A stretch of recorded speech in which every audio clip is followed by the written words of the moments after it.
the time I heard shrieking in the woods. When I was 17, my parents were in the process of building their first greenhouse. It wasn't very big, but it was functional. We used it to grow plants like snapdragon, basil, tomatoes, strawberries, and so much more.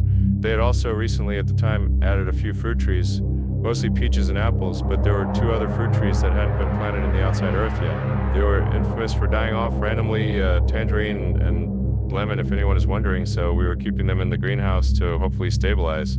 One shelf of the greenhouse contained the plants that my teenage self was obsessed with and subsequently cared for: 4 potted dusty millers, 3 potted purple-white pansies, a succulent, and a mimicry plant that looked like a horseshoe. Still have no idea what the hell kind of plant it is. Next to the greenhouse was a little fence patch of dirt that my mom planned to use for crops once they began sprouting.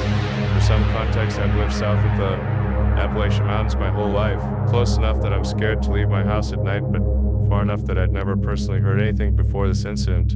I always take my dogs with me when I venture outside.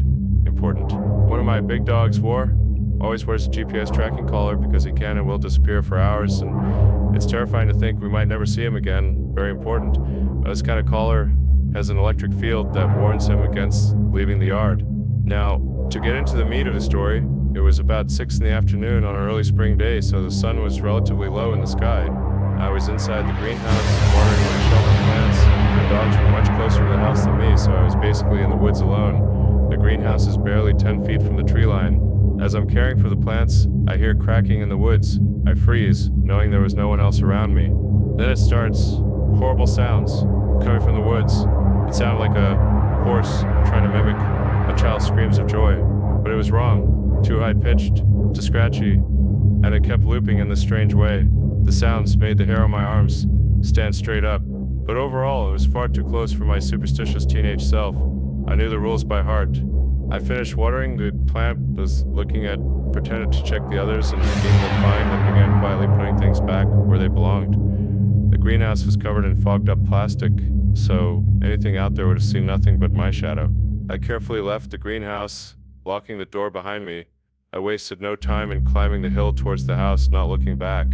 My dog War noticed me and started walking towards me. Out of nowhere, he began sprinting and snarling. It was the first and only time I had feared my dog. He's always been a giant baby, but that day I felt nothing but instinctual terror. Before I could react, he was gone. He had disappeared into the woods, and he vanished for 6 days. I honestly thought whatever I heard had done him in. He eventually showed back up, and now he has a nasty scar through his left eye. The vet told us it wouldn't interfere with his sight, but it was very noticeable. To this day, he stays close enough to touch me when I get near the greenhouses. There was only one other time he ever reacted, though. When I looked, I could have sworn I saw a goat staring at me. Funny, considering there is not a single goat in my very sparse neighborhood.